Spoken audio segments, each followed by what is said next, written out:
bonjour. Les collectivités territoriales sont-elles devenues des entreprises comme les autres? Cette question certainement bizarre peut se poser avec l'apparition de marques territoriales. Et c'est cette question que nous allons poser à nos deux invités. Dominique Mégard, qui est la présidente du réseau Capcom. Bonjour. Bonjour.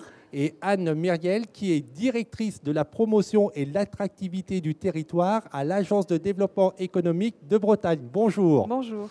Donc c'est la Bretagne qui a lancé peut-être une mode, à savoir que la Bretagne a lancé une marque Bretagne. Est-ce que vous pouvez nous expliquer un petit peu l'idée qu'il y a derrière cette marque et les objectifs?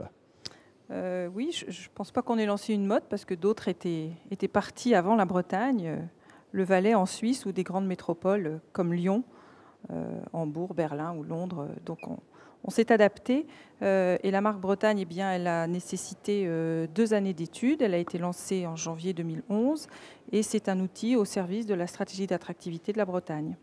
C'est-à-dire, qu'est-ce que vous en attendez précisément? On lui a donné des objectifs ambitieux.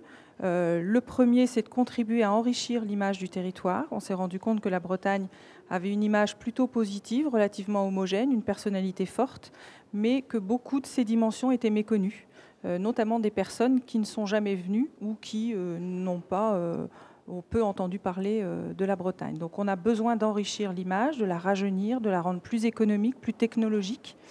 On a besoin également d'attirer des nouvelles clientèles, comme tous les territoires. Donc là, on se situe dans un domaine concurrentiel assez fort. Et on a besoin également de donner à la Bretagne une notoriété à l'international. Les régions sont peu connues à l'international, et la Bretagne comme d'autres. Et donc, on veut, en mutualisant nos efforts de promotion autour de cette marque de territoire, apporter plus de puissance à la communication de la Bretagne. Comment ça se traduit, cette marque? C'est quoi? C'est juste un logo que vous allez mettre sur des produits labellisés, sur des campagnes? Comment ça se traduit? C'est pas juste un logo, c'est pas une charte graphique non plus, c'est un système de communication beaucoup plus complexe qui est mis à la disposition de tous les acteurs du territoire qui souhaitent se référer à la Bretagne dans leur communication. Ils sont déjà nombreux. Beaucoup d'entreprises utilisent le nom Bretagne, la marque Bretagne, pour communiquer sur leurs produits ou sur leur entreprise. Et là, nous, on leur a proposé, à travers un code de marque, une boîte à outils dans laquelle ils peuvent venir puiser de l'inspiration pour mieux communiquer à partir de signes d'expression qui vont nous aider à atteindre ces objectifs d'enrichissement d'image. Dominique Mégard, je le disais en introduction, vous êtes présidente du réseau Capcom. Ça fait 23 ans que vous travaillez, que vous étudiez à la loupe la communication publique. Que j'observe et que je regarde. Et oui. Et alors justement, quel regard vous portez sur cette évolution et sur ces apparitions de marques territoriales? Alors Anne a dit tout à l'heure très justement que la marque Bretagne ici, c'est une des marques fortes du moment et une des démarches les plus fortes du moment parce que c'est la première région qui s'est lancée dans un système de marque qui est un système en plus de signature très forte. Le marketing territorial, ce qu'on appelle le marketing territorial, le phénomène de marque, a une certaine antériorité. Parmi les tout premiers territoires à avoir utilisé un effet de marque, il y a eu, il y a maintenant presque 15 ans, j'ose pas dire, Nantes qui avait signé Nantes l'effet Côte-Ouest parce qu'il voulait marquer le développement de Nantes et ça a été quelque chose qui a accompagné le développement de la ville avec ce fait de dire que Nantes c'était sur la côte ouest et que ça avait de la valeur. Alors si ça existe, juste, voilà, si ça existe depuis 15 ans, est-ce qu'il y a quand même une amplification du mouvement avec l'apparition de marques de plus en plus nombreuses? Oui. Oui, il y a une amplification du mouvement puisqu'il y a un moment où justement le phénomène, le mot marque et le phénomène marketing ont fait peur au territoire et ont fait peur au monde des collectivités et aux communicants des collectivités. Pourquoi? Parce qu'ils se sont dit, notre travail repose sur des valeurs qui sont des valeurs communes à tous les citoyens d'un territoire, sur des valeurs qui sont des valeurs publiques, qui sont des valeurs de service public, qui ne sont pas des valeurs marchandes. Et donc, comment est-ce qu'on pourrait dire qu'on fait du marketing, fut-il territorial? Et en fait, avec les années, on s'est aperçu, et c'est ce qui est en train de se passer, c'est qu'on n'a pas à avoir peur du mot marketing, parce que le marketing, c'est une méthode. et que c'est une méthode qui est une école de la rigueur. Et que qu'est-ce que ça veut dire marketing? Ça veut dire je regarde une situation, j'observe, je fais un diagnostic. Et la Bretagne a fait une étude et un diagnostic très important, très lourd, comme il y a quelques années aussi, l'Aisne, avant de faire quelque chose qui s'appelait l'Aisne It's Open, dont on pourra peut-être parler tout à l'heure. Mais une démarche qui est une démarche de diagnostic, puis après dire comment est-ce qu'on travaille à partir de ce diagnostic et comment est-ce qu'on crée une image dans laquelle l'ensemble des habitants d'un territoire va se connaître et se reconnaître et faire en sorte que du coup les gens deviennent fiers de ce nom et fiers de cet effet de marque. Qu'est-ce que c'est l'effet de marque? L'effet de marque, c'est d'être fier de quelque chose. Et alors, il faut avoir besoin d'une marque pour être fier de son territoire? Oui, enfin, je ne suis pas sûre. Je pense que la Bretagne et les Bretons étaient fiers de leur territoire avant que la marque Bretagne n'ait été élaborée. Je crois surtout que c'est un outil extrêmement structurant et qui n'est pas qu'un outil de communication. Ce n'est pas une fin en soi. C'est un support pour mieux présenter l'offre régionale.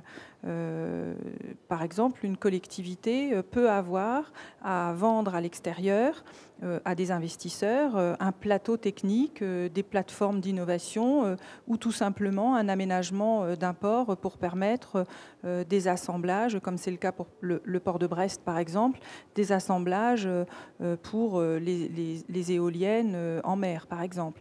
Donc on a besoin de structurer l'offre territoriale pour pouvoir la présenter à des investisseurs étrangers ou nationaux, et donc besoin de créer des argumentaires et de les présenter d'une certaine manière pour expliquer l'environnement dans lequel se trouve cette offre.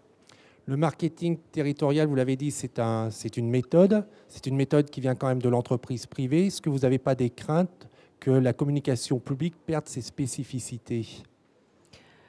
Non, parce que ce n'est pas la méthode qui change.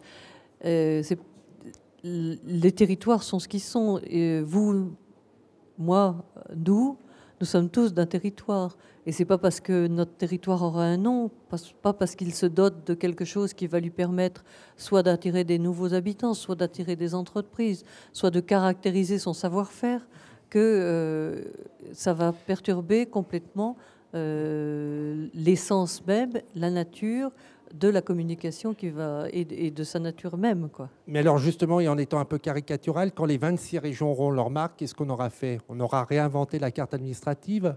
Qu'est-ce que ça va apporter de plus? Parce que toutes les régions vont y venir. Mais c'est une vraie question, par contre.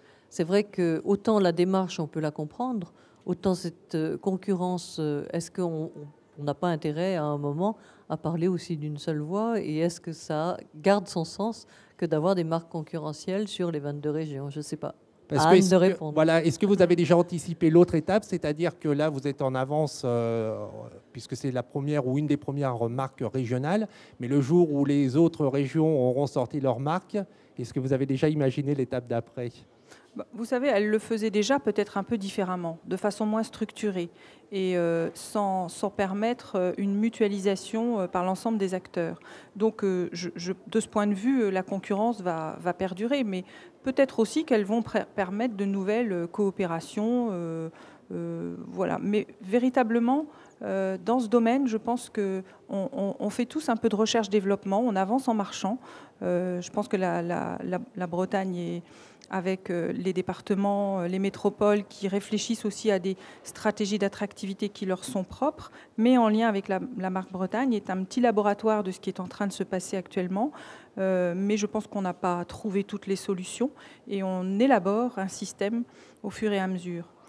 Juste pour revenir sur votre question concernant le marketing territorial, est-ce qu'on se rapproche de ce qu'est une entreprise? Il y a deux choses qui la différencient. La première, c'est que souvent, le plus souvent, une politique de marketing territorial est une politique publique impulsée par une institution ou une collectivité dans l'intérêt général. L'intérêt général est une des spécificités de la communication publique. Donc on est bien sur une politique publique mise à disposition d'acteurs à des fins de développement économique, mais elle repose sur un projet de développement de territoire. Donc de ce point de vue, c'est différent. Et la deuxième grande différence avec une marque d'entreprise, c'est qu'une marque de territoire, vous ne la maîtrisez pas. Même si vous la pilotez, plein d'acteurs utilisent la marque Bretagne selon une forme qui n'est pas forcément la forme adaptée pour atteindre nos objectifs d'image. Une marque d'entreprise, vous la maîtrisez complètement. Je vous voyais opiner de la tête, Dominique. Oui, parce que je crois que cette méthode en fait, du marketing territorial est extrêmement fédérateur aussi, et dans le sens d'une fédération ou d'une identité territoriale. Quand on voit par exemple Only Lyon, qui a été la marque qui a été créée par la métropole lyonnaise pour se vendre en fait, ou pour marquer Lyon, pour donner à Lyon une notoriété, une renommée internationale et se présenter sous une seule marque.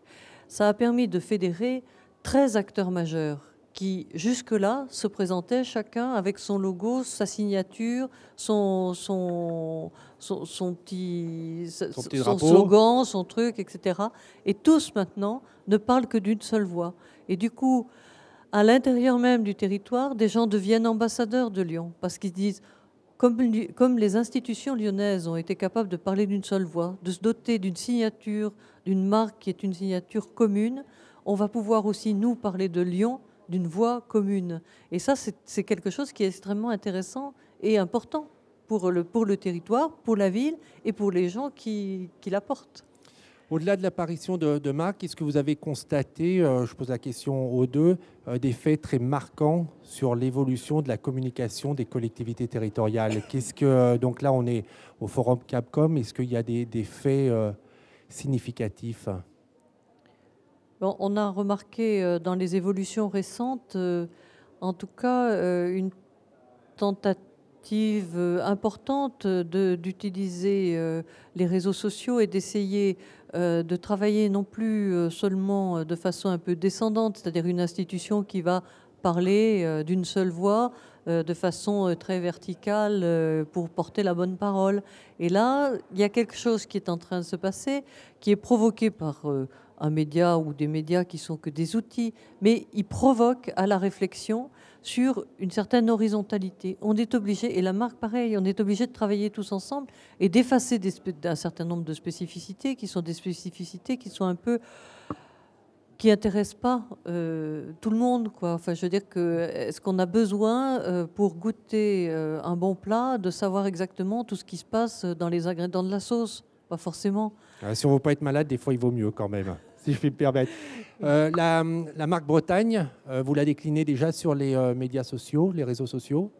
Oui, on a, enfin, de façon encore assez limitée. C'est un des objectifs que nous avons l'année prochaine, de réfléchir à une stratégie de communication digitale. C'est pas tant la marque Bretagne en tant que telle qu'on va décliner sur les réseaux sociaux, mais la promotion du territoire. Donc la marque, elle nous sert à mieux structurer nos actions de promotion à plusieurs et sur des opérations qui doivent avoir un impact plus fort et plus important, et aussi donner au territoire une image différente. Merci beaucoup. Pour ceux qui veulent prolonger cette réflexion sur le marketing territorial, deux sites internet, celui de la marque Bretagne, www.marque-bretagne.fr, et celui bien évidemment du réseau Capcom, www.cap-com.org. Et pour revoir cette émission, www.demain.fr. À très bientôt. Au revoir.